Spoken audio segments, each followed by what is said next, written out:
What's up, guys? Another monster here, anothermonsterproductions.com.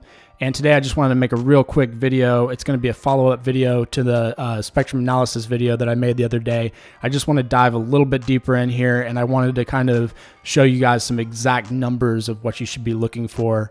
I know that I mentioned in that video that stuff is not really an exact science, and that of course you want to rely on your ear and that sort of thing.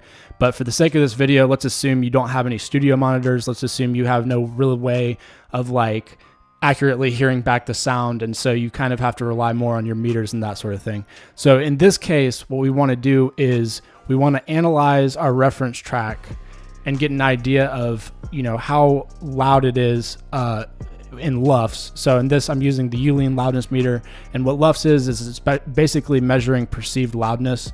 So what we're going to do is we're going to analyze this track. We're going to find out the integrated LUFS, and then we're going to take a look at our other span, our span meter, which is going to look at the frequencies and kind of how loud we're looking for our sub bass region to be on there.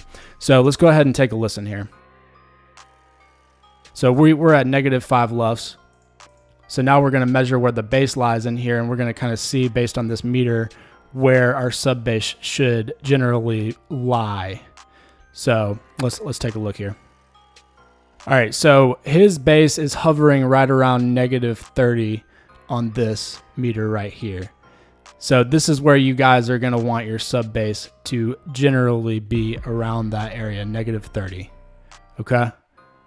So you're going to have to make sure that you're mastering your tracks at -5 LUFS if this is where you want your bass to sit, right here at -30. So let's say you're mastering at like -10 LUFS or something like that. Then you're going to want to make sure that you're analyzing another track that is, you know, at -10 LUFS integrated, and you're going to want to check on this meter to figure out exactly where the bass is lying in on that track. And then you're going to want to copy that essentially.